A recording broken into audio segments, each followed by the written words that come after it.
That's all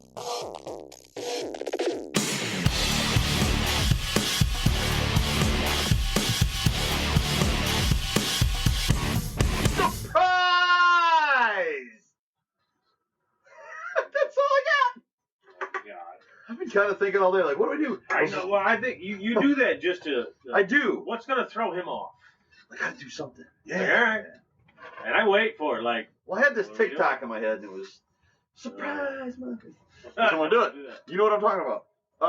Welcome, guys, and gals, new, old, new supporters, old supporters. Had a lovely conversation at Hy-Vee tonight. One and all. Yeah, I had a lovely conversation tonight with a couple folks I know at the Hy-Vee when I was picking up some beers.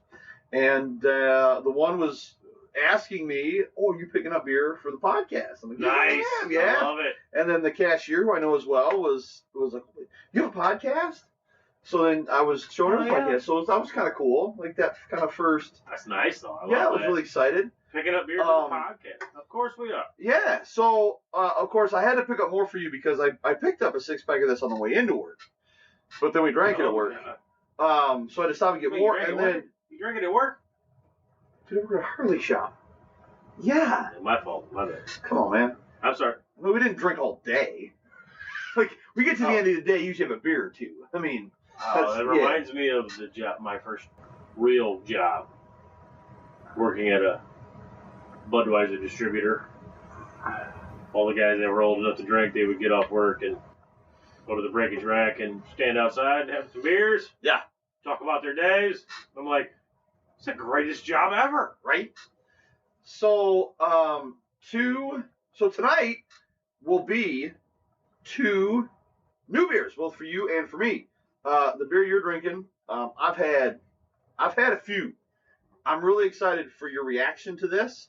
So I'm gonna let you read that while you're reading your can. I'm gonna read this. No, like you read it to yourself, like just see what you're getting into, and then you'll read it out loud, the front part. But what I got, this was introduced to me by a good buddy of mine, Josh Sankson. Thank you. Play mixed league softball with him and his wife Tara. Happy birthday, Tara. This is a new one. This is from, of course, Back Pocket out of Coralville. And this is called the Dry Hopped Pucker Up Right Meow.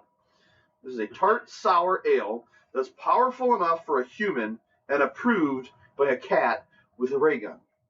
And there's a picture on the can. It's a cat with a ray gun. They do a lot of cat things there. So I'm excited for this. Yeah. So I'm excited.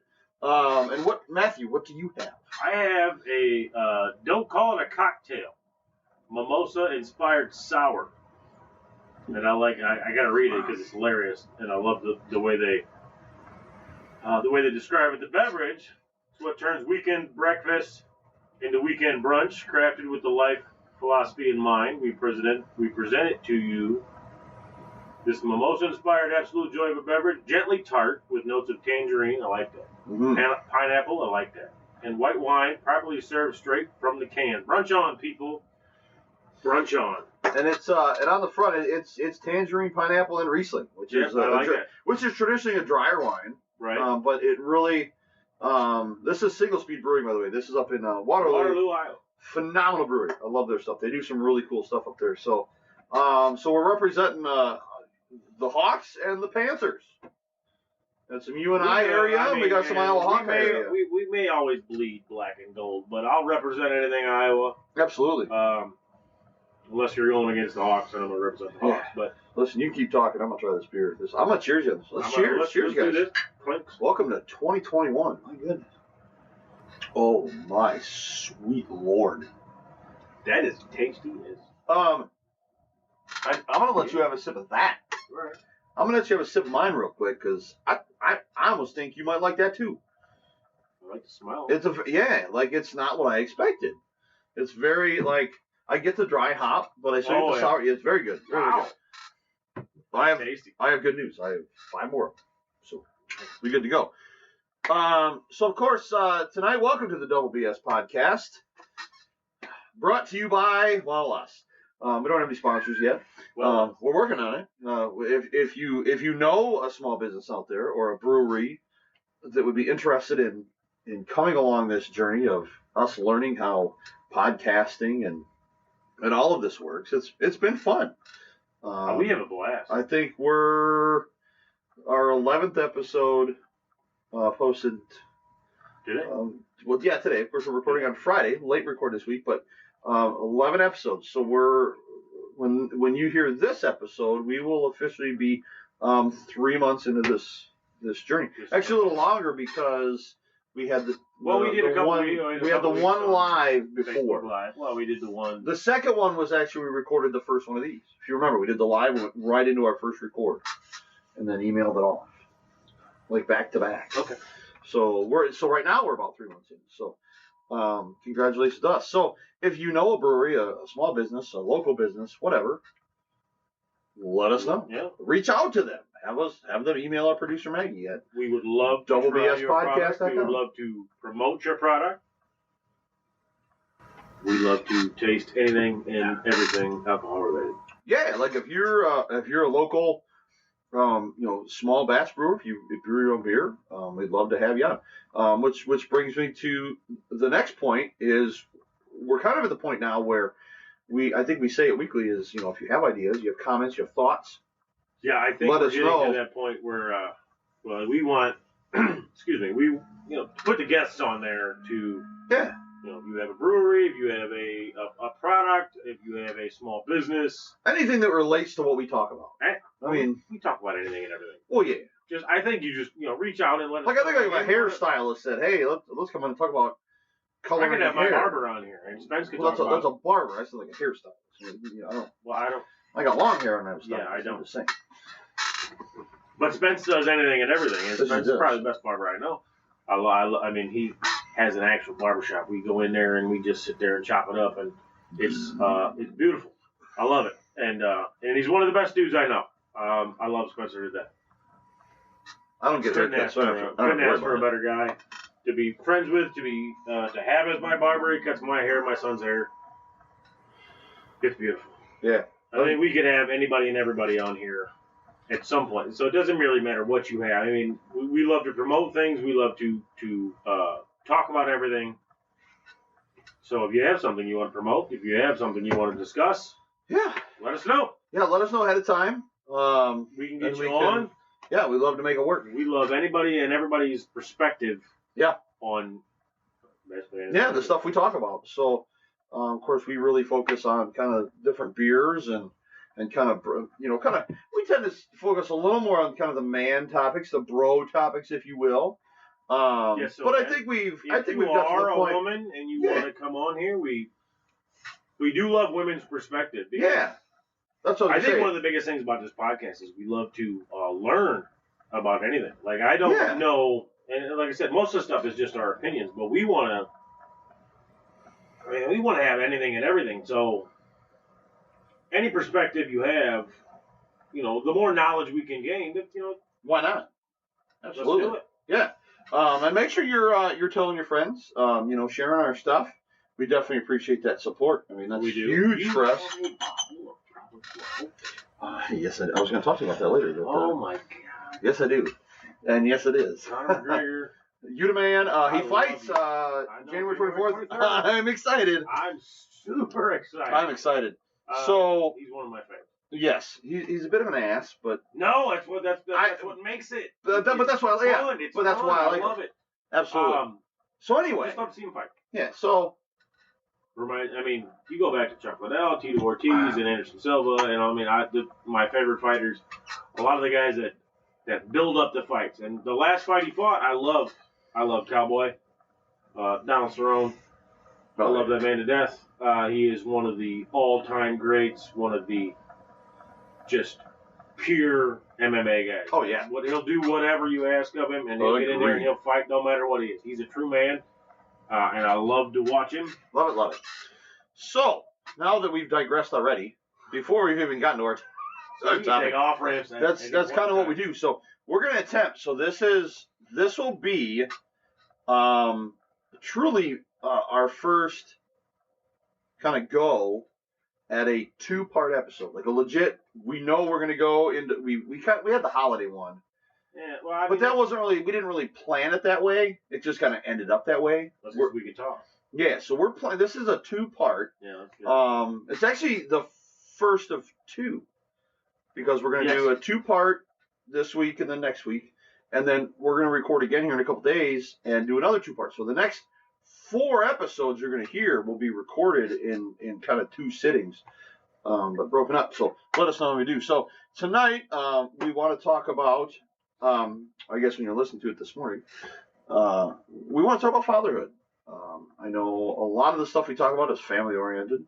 We talk a lot of stuff about our experiences with our families and family traditions and family memories and stories and things like that. And one of the things I think that really me and Matty have in common is fatherhood and kind of our 2 different, upbringings, but similar, and our 2 different perspectives and views and attitudes towards being fathers. Similarities and differences, things like that. So we're gonna kind of in the 2 parts. So I apologize, guys. This beer is really good.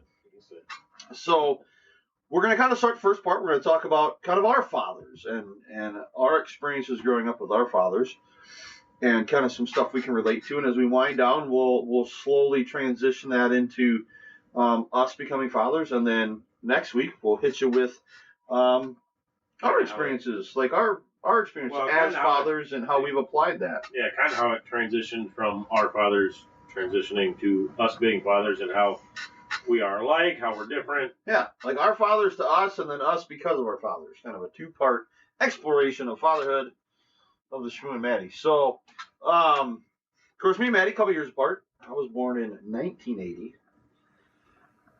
What month? August. You know this. Yeah. I have the same birthday as your daughter. You do. Just several years earlier. Yeah, many. Like 23. August of 1980. I was born in May 1983. So, yeah. So, 80s kids. Jen, I think. And I love the video you shared on Facebook last night, because I shared that. The movies? A couple years ago. But the 80s to me were just the best time. So good. The movies, the soundtracks, the actors, the actresses, the music. The song on that video I have. I'll share that with you later. I love that song. I'll share that with you later. I love it. So, of course, growing up in the 80s, very different to today, obviously. I mean, let me ask you a question. Like another planet different. How you see it from your perspective now? Yes. Like, do you see it from their perspective then? Because I don't, unlike. Like, can I look back and Yes, because as I am now, say, well, I remember this. I have this specific memory. This is probably what my dad or my folks thought. Well, because I always think about what my kids are allowed to do now, like how you're allowed to be, because of all the danger that is out there, all the things that are out there. Mm-hmm. Was that out there then? And of course it was, but you didn't have the media aspect, the social media aspect, and all that to give you knowledge. So to answer that question, I look at it as when I'm looking at stuff for my kids to do, or anything I'm doing with them, I almost look back and I think, how did my parents handle this? Okay, they did this, and how can I apply it today? Kind of, sort of. Okay, I'm going to let my kids go out and play in the snow. Now, when I was growing up, it was yep, go outside. Here you go. There you go. We talked about this. We talked about the episode of when we were kids and stuff like that. I think we'll touch a little bit on those stories again. But, I mean, it was see you later. Mom and dad were in the house. They were doing their thing. Kids were going outside. Here you go. Yeah, that was it. It was, I'm leaving. Yeah. Now with my kids, it's, and again, I don't know, because I wasn't in the house, so I don't know. But for me now, it's okay, let the kids go outside. And it's there's discussions okay, make sure you're staying in the yard. Make sure you're not going over here. And then once they go outside, it's the occasional, I always get up and look out a window and say, yep, they're there. Okay, we're good. See, I don't know if my parents did that. And I don't know. Yeah, I don't know either. They might have too. I don't know either. But I think that's a big thing is what I look at. Like when I left the house, when I was old enough to be like, hey, Mom, I'm leaving. Okay, see ya. You couldn't look out the window and see me. I was at a friend's house somewhere. Yeah. But course, there was probably. I mean, my kids now are 6. So I I'm a think there little was that different. level of trust. Like if what doesn't matter. Like at my age, when I was 10, I could go out. I mean, I'd go out and play basketball. Hey, Mom, I'm going to Aaron's house play basketball. I'm going to this house play basketball. Do whatever. Yeah. Like now, like if you're wherever you're going, I want to know when you get there. And I don't know if it's just me being overprotective. It's just me being because, like I said, you didn't have the social media aspect of what is going on or who's in town or what's going on in your town. My mom and dad were just like, we trust you. Go. We trust our neighborhood. We trust our neighbors. We trust our community. And that was great because I lived in the best community growing up. It was like no problem. There was absolutely. Yeah, me too. Closed neighborhood. Circle neighborhood. The elementary school I went to, in my subdivision, there were 9 kids out of a 20-kid class that lived within 3 blocks of each other. Oh. So we always were right there. I had a few there. There were many over, because we went to Harding, so there were many over in the Galbraith edition. Mm-hmm. That were, there was the rest of them were over there. You got the Erickson Center and all that. Well, yeah, but it was like, at what point do I let you go? Like, if my son asked me today, can I ride to the Erickson Center, or can I ride my bike to the Erickson Center? My 14-year-old, yeah, go ahead. Oh, because I trust you to understand the dangers that are out there and what's presented to you. My 10-year-old, absolutely, hell to the no. Like, I love you to death, but you ain't going without me. And maybe that's me being overprotective. Maybe that's me being. I think that's just the times, Right. I think for me, and the advantage we have, clearly going a little bit in the opposite order, but like you said, 10. So we'll just say 10. So if my kid's at 10, so 4 years from now, we're still in this neighborhood, and there's kids in our immediate neighborhood here that like, hey, we're going to go to so and so's house. Right. A couple things. Odds are I'm going to know who that is. Yeah. And I'm going to probably have like, hey, we've met. Okay, our kids are going to play. You got a number? And like, say, hey, when you get there, just have, Miss Jones text me. And they'll text you, they're here, blah, blah, blah. So I think the difference being, so to hit on our original topic is, I think when we were growing up, and I mean, we do this on moms too, for crying out loud. But when it came to dads, I think dads, when we were growing up versus dads now, I think our dads, when we were growing up, were the providers and the protectors. I think that was the big. The dads were like, listen, you always went to mom first. Mom said, well, go ask your dad. No. Okay. You always went to mom first. You always went to mom first, yeah. Mom was the one that would. But because dad was the protector. Dad was like, okay, I'm the big strong man. I'm gonna do this. Where nowadays, I think dad is seen as, okay, it's more equal co-parenting, whatever. But dad's like, okay, dad's got still the protector. So I always knew in our house, and when I would go out, it was, if you messed with me, and of course there's I'm gonna go tell my dad, and then it was like, people knew who my dad was. Like, shit. Yeah. Like, uh-oh. We done screwed up. Don't get Ronnie down there. And there again too, I think my dad was always, and I gained this from him, is, it was if kids were going through the neighborhood, and it wasn't just him, it was a lot of the dads in the neighborhood. It was when dad came out, if we were playing in front of our house, that was dad. Oh yeah. Whoever was there, that was law. You were listening to that. That didn't matter. If we were down the hill, we were listening to whoever dad was in charge on there. There was no, well, you're not my dad. I mean, that was hell to the no. I didn't say that to anybody's dad. And I think the kind of the same thing we had is, of course, your dad was factory worker. Yeah. My dad was factory worker. Early in my childhood, he was a shift factory worker. But he was fortunate enough. Yeah, my father was one of those until the day he retired. Early age, my dad was switched to days, so I didn't have the shift schedule like you had. So that's again a different perspective. But that's what your dad did to provide for your family. You knew when dad was working what shifts, what to do. During those times, like if my father was on 3 to 11, you were quiet. if my dad was on 11 to 3, he came home, he had to sleep in the morning. You, for real, shut the hell up. Because we weren't doing that. Sorry, I was checking chairs. They're all squeaky. I think Matt got the only non-squeaky one. And yeah, see, and we didn't. It's just I don't move. We didn't have that. I think, with me and my sister, it was, like we would get out of school, like we get out of school, 3:30, whatever. We get home, and the dad would be home shortly thereafter. Right. And mom was right after that. With my mom's job, she would come home for lunch if it was like when we were older, and we were on break or it was a sick day, whatever. Mom was coming home at lunch, checking in on you. Yep, 12:30. My mom would be home for lunch. Coming home and checking in. So, but I think, and ultimately, I mean, for us, you're almost like when we say fatherhood, but it's parenthood. It's because I think we both come from very strong parenting families.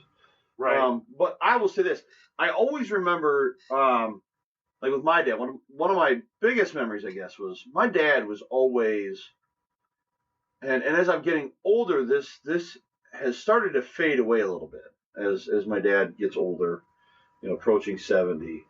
But my dad was always just this. He was a man's man. Like he knew he was going to go out and mow the lawn. He was going to fix the fence. He was going to build the fence. He was going to build the porch. He was going to fix the plumbing. He was going to do this. He was going to do that. But he was always just, I don't want to say daunting in a negative way. Like my dad was a big guy.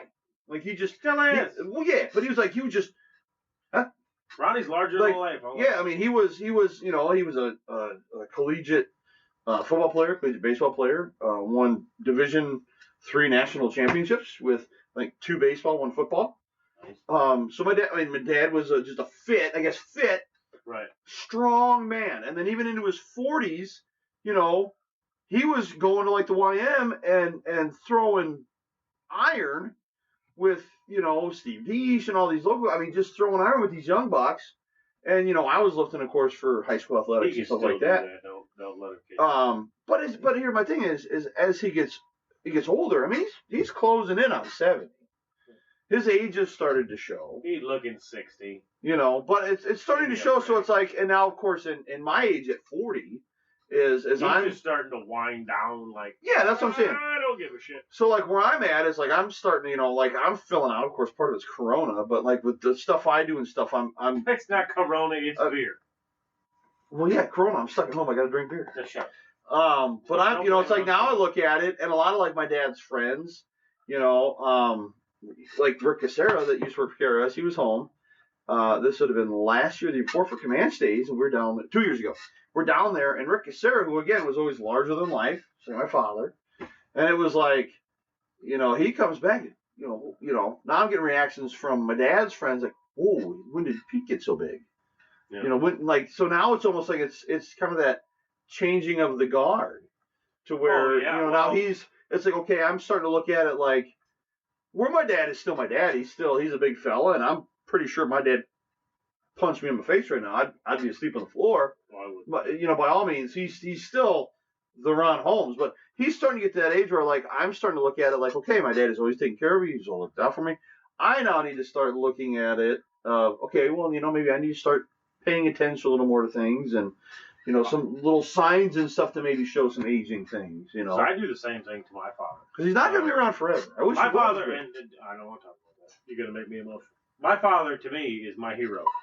Always larger than life. The man that did anything and everything for his children, for his family, which is where I learned you see me as a father. Absolutely. This is what I do. Oh, yeah, and you and your dad are.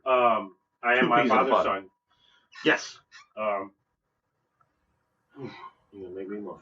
I still talk to him. It's every day, and I get it from my grandfather, both my mother's father and my dad's father, and then I get it from my father because I've watched this man sacrifice everything. No matter what, whatever he could sacrifice for his family, that's what he did. That's what made him larger than life to me. It didn't matter what it was. When I was younger, it was you don't wait till even now, looking back at it, the phrase "wait till your father gets home," would still scare the crap out of me, knowing he ain't gonna do a damn thing when he is home. Because it was just the threat. And no. If my mom said that, was like watching the Undertaker walk through the curtain. I mean, it was like, oh. No, See, listen. I was born in 1980. I grew up in the 80s and 90s. All right. This generation now, where you can't touch me, we didn't have that. I had my fair share of fans. You didn't have to. And my dad would do it to prove the point. No. Like, listen, you done screw. You're gonna know. You gonna know. You gonna learn today. You gonna learn today, boy. Today. Don't finish that. I'm not going to. The mere threat of my father was like, fuck, I'm done. Like, this is too much.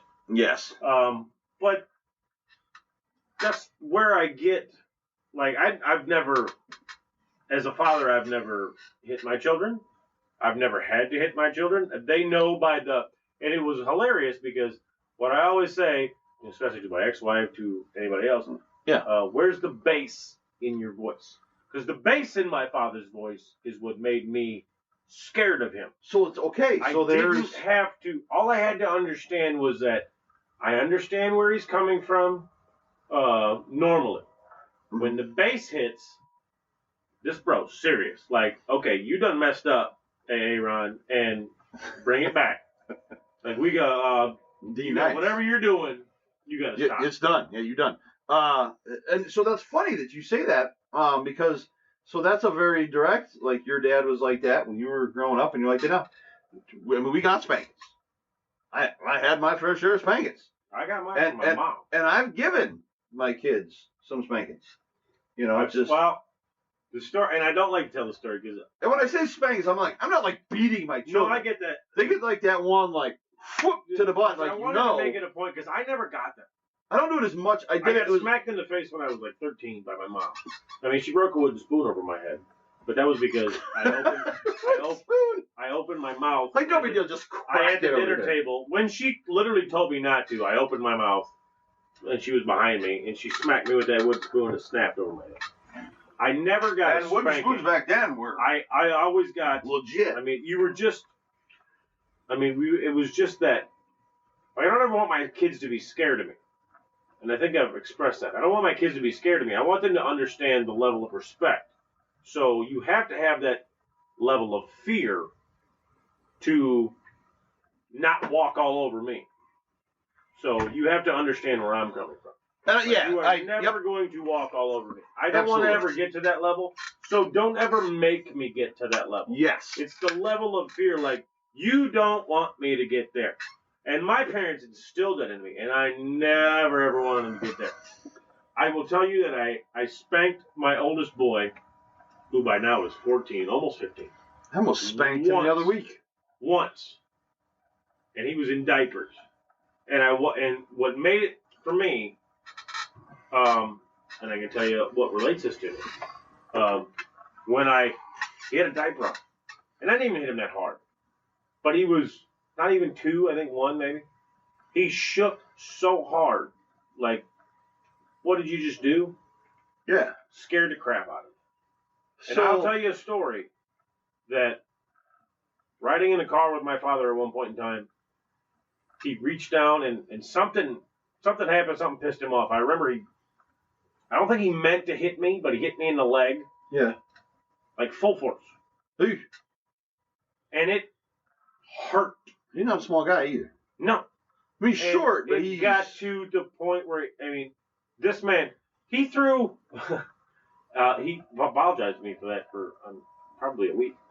He threw when I turned 16, that was when you like literally became not a man in my house, but that was literally we got to go deer hunting up in Yellow River Forest.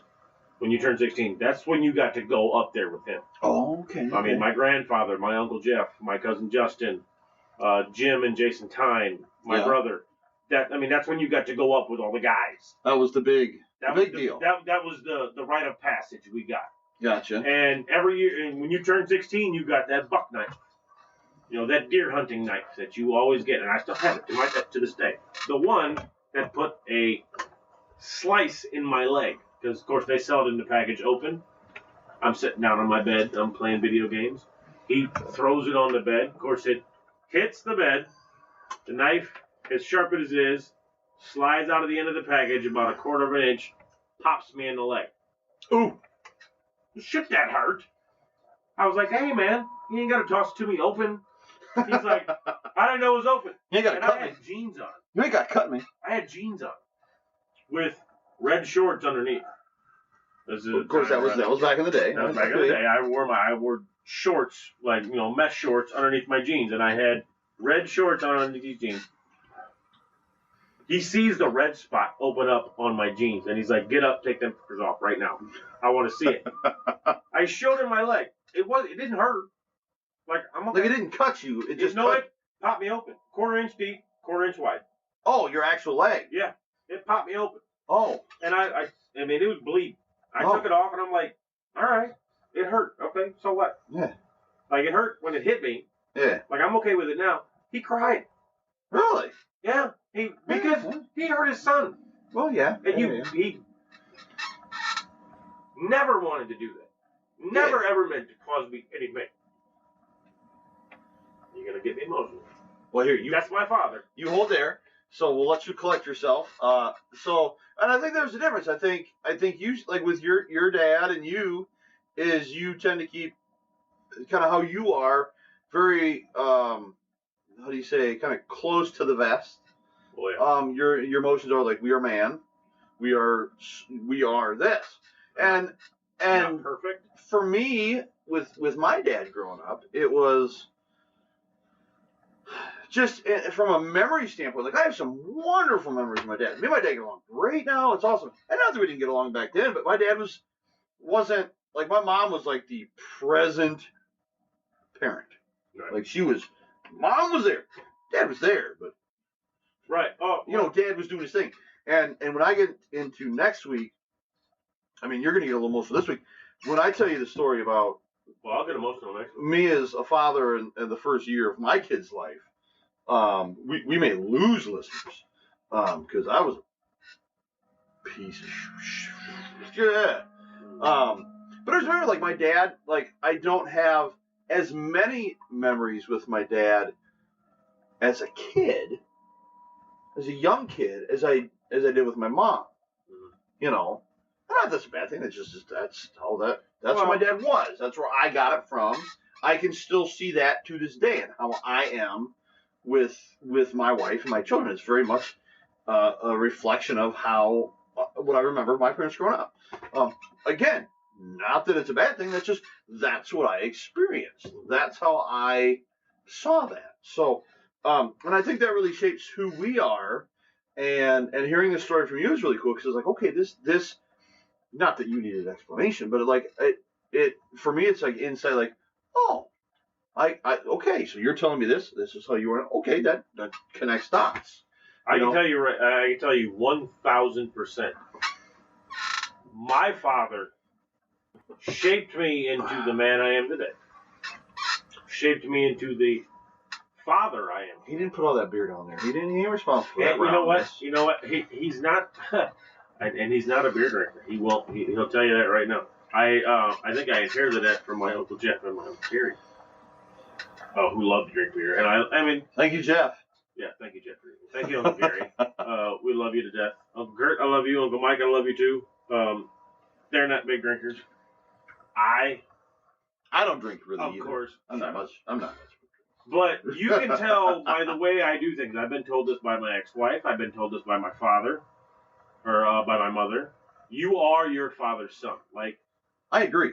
And I will go back and I'll indulge into it more next week. It's hilarious because I remember growing up and listening to my father tell me things that I've literally said the same thing out of my mouth as a father to my own children. Hey, I want you to go clean your room. My son telling me, what's the big deal? It's my room. Me, as a father, saying, might be your room, it's my house. Yeah. I'm more of it's like the sense of responsibility. I literally went back and went, I've heard that before. I know I've heard that before. Yeah. Oh, it's because my father told it to me. Yeah. I think I think just to kind of as we wind down this episode here, I want to do this. I want to do kind of a little bit of a reflection on from my perspective, you and your dad, and you doing on me, because I think the big thing I see is, and where I think you and your dad differ now in just knowing you now.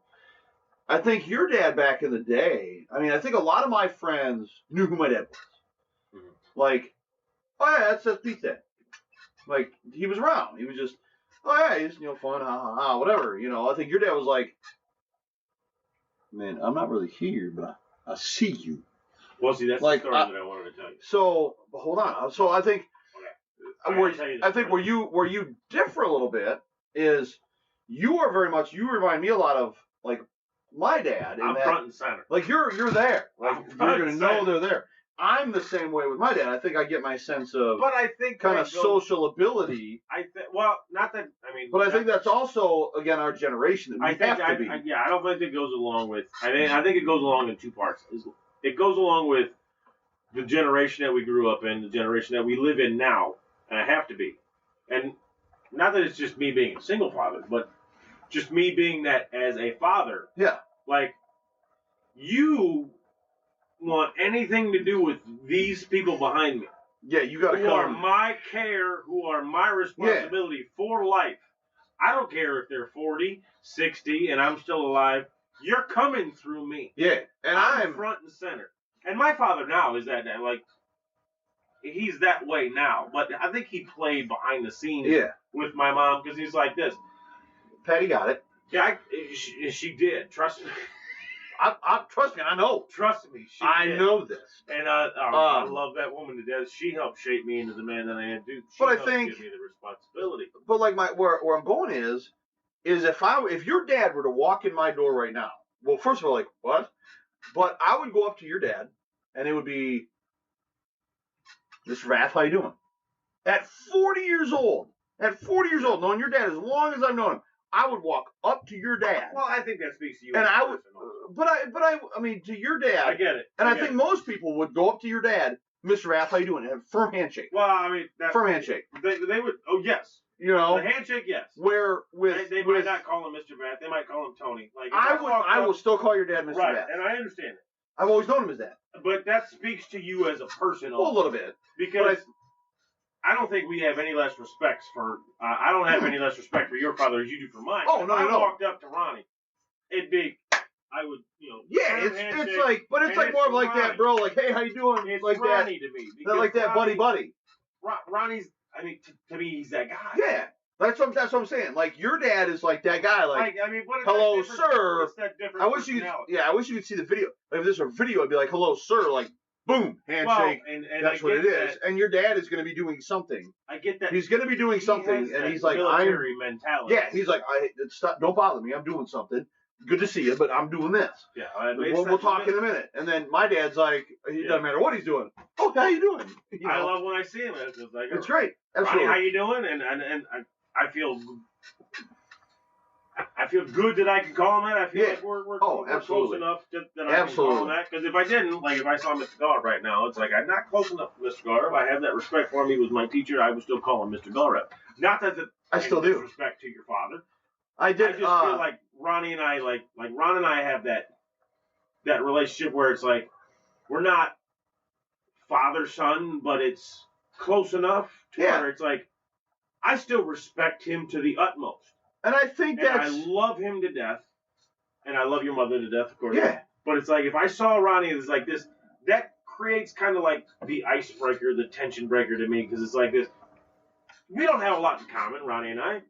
That we can sit. I mean, we do more than you know. But that we can sit there and break the ice with.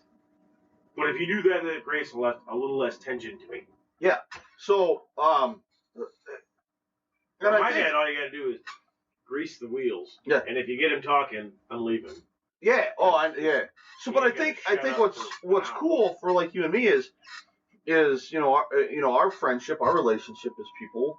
I mean, ultimately started in high school, and of course we were fortunate enough to be band kids. Right. And so fortunate. Remember that word. Yeah, fortunate enough. I did sidetrack. I did this fall. I ran into Mr. Galrap. Of course, he lives up the street, and I did try calling him Dave. I can't. It doesn't sit right. So I was like, sorry, Mr. Galrap. It was like a quick, I tried it, I didn't like it. We moved on. It was the same thing with Dustin. But I think I can call Dustin. I can't call him Dustin. I can call him. I can call him that now because he's not responding to this podcast. Oh, but he does. He likes our stuff. It's great. But if I saw him in person, it's Mr. Helby. Yeah, I would too. I mean, so if I saw a teacher of mine from, I don't care when it was. College. Absolutely. If I see you, it's Mr. You ever call me Mr. You and me. I can't call you that. You and me are gonna have problems. I know too much about you. But if I saw Mr. Helby, if I saw Dustin Helby in person, it's Mr. Helby. Yeah. Oh yeah. So I have to. But like for us, I mean, I think that's no disrespect to anybody. Ultimately, I think as we and of course, a lot of like, oh yeah, no since high school. That's not that long. That's a long time. I mean, that's half my life. That's 20 some years. That's more than 20 years. Yeah. Christ. It'll be 20 years for me. You graduated what, 02? It'll be 20 years for me this May. You were 02, right? I was 01. 01. So you were 2 years behind me. That's what's 20 years for me. Yeah. So, like. That's sad. I don't even want to. Let's move on. No. This is 20 years I graduated high school. Listen, I'm wrapping this fatherhood thing up. So, I look at back in those days. Like, I knew who your mother was. Like, your mother was involved in band, and I think that's how we knew each other. Right. I think our friendship really was band. I think outside of band, we didn't hang out a lot. We knew each other where we say hi in the halls, whatever. Right. That was that. I mean, it's just you ran with your group, I ran with my group. Right. Just the way it was. I knew who your parents were through that. You knew my parents were. I knew your parents were. But then as we've gotten older. And, throughout the years, kind of reconnected, however you want to tell the story. I mean, we could tell the whole story on that. But I think and especially the last, probably year, really, year, I think it's just really come together. What did I tell you? I think our relationship with not only each other, but with our fathers, I mean, respectively. I think you bring both together. Like, not only me and you, our children, your wife, even my ex-wife, our families in a whole. Mm-hmm. And like I said, I think our friendship has grown based on who we've, grown into. Yeah. But what did what did I tell you the other day? Which other day? What did I tell you the other day? If I ever got married again, okay. Much as I love my brother, and I have, now Steve, I have Thad, I have my family, and you know me. Yeah. I'm Vin Diesel from freaking Fast and the Furious. Salute me familia. You ain't that. I am family oriented. Yes, you are. Yeah. Even more so than me, which is saying something. I mean, family is forever. Mm-hmm. And I love my family. And we will always be family.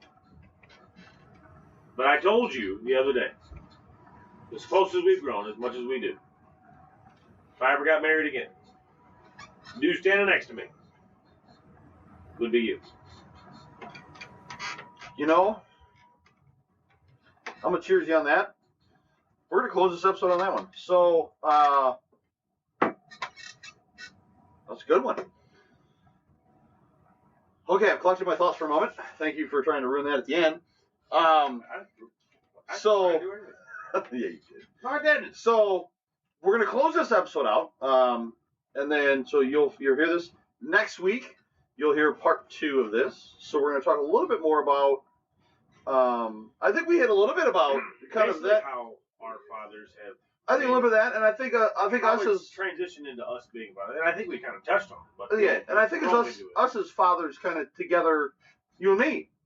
Like, the last, couple years. So, as always, guys, thank you for listening. Now, most importantly, we have to do this because it's just what we do. So, I got to go back to Matty. I gotta ask him about the beer. Oh, you mean the beer? So, okay, don't rate it. You mean the beer that's gone? Yeah. So, overall, don't give me a number yet. How did you like it? I thought it was great. Okay. Delicious. So again, 10 scale. Here we go. Was Light being 100? I'll give you a 9. That's a 9. That was delicious. Easy going. I told you. It was down the throat. It was easy going. It's just a real light beer. It was. Beer. I like the pineapple, the tangerine. You get but it did have a tart to it. It did have a sour part to it. It is a sour. That too. But just as we're talking, just keep going. Oh, and it was delicious. I liked it. I liked it a lot. So. Well, awesome. So, guys, thank you so much, as always, for tuning in. Of course, every Friday at 10 o'clock. And my man, my bro, my partner in crime, my fellow father is going to tell you how you can catch us every Friday at 10 a.m. Matty, hit him with the details.